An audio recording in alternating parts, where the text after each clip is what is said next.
सनातनियों को एक करके इन सबके मंसूबों के लिए विचारधारा को परिवर्तन के हित के लिए कार्य करेंगे। न सनातनी डरते हैं, न झुकते हैं, न पीछे हटते हैं। ये बिल्कुल इस्लाम के खिलाफ है और इस्लाम की तालीम के खिलाफ है। ऐसे लोग हम मुसलमान नहीं मानते, अगर हैं भी उनको मुसलमान से हम खारिज करते हैं।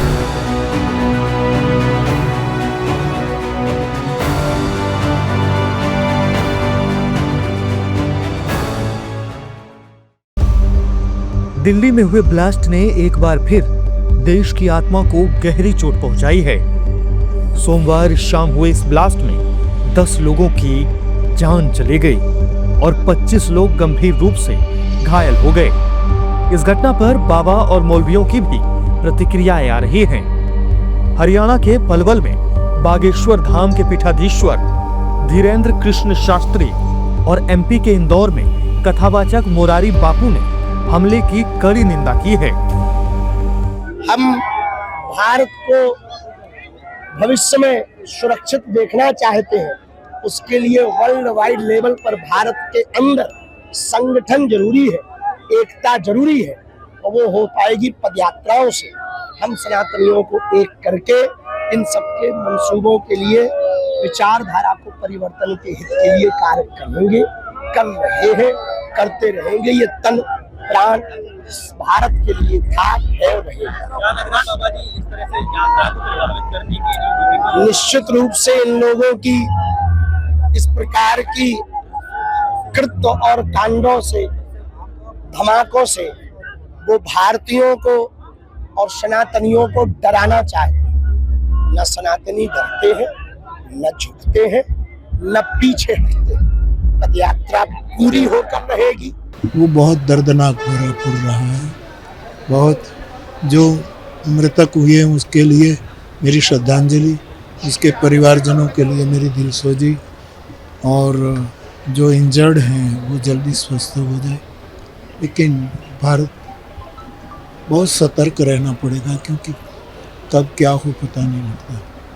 तो ऐसी घटनाएं पीड़ा देती है। इसी के साथ शिया मुस्लिम धर्मगुरु मौलाना कलवे जवाद ने ऐसे हमलों को इस्लाम के खिलाफ बताया है और कहा कि ऐसे लोग मुस्लिम कहलाने के लायक नहीं हैं। ये जो भी ये घटना हुई है कि ये बिल्कुल इस्लाम के खिलाफ है और इस्लाम की तालीम के खिलाफ है। इस्लाम किसी भी बेगुनाह को छोटी से आप छू नहीं सकते, उसको बुरी नीयत से मारना तो बहुत दूर की बात है। तो ये जो कुछ भी हो रहा है टोटल इस्लाम के खिलाफ हो रहा है। ऐसे लोगों को हम मुसलमान नहीं मानते, अगर हैं भी उनको मुसलमान से हम निकालते मुसलमान से खारिज करते हैं। और इसमें हम तो समझते हैं कि हमारे दुश्मन मुल्क जो है उनका हाथ है, इसमें इस पर जांच होना चाहिए। और अगर मुस्लिम किसी भी मुल्क का हाथ साबित हो तो उसका मुकम्मल बायकॉट होना चाहिए। और यूनाइटेड नेशन भी कहा जाए कि ऐसे दहशतगर्द मुल्कों का मुकम्मल बायकॉट किया जाए, उनके सारे ताल्लुकात उससे खत्म कर लिए जाए। दिल्ली में जो बम धमाका हुआ वो निहायत ही अफसोसनाक है, निंदनीय है। और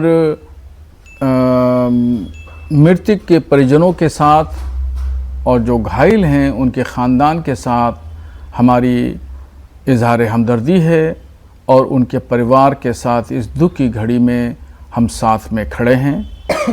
और भारत सरकार से हमारा मुतालबा है कि इसकी गहनता से तहकीक और तफ्तीश करे।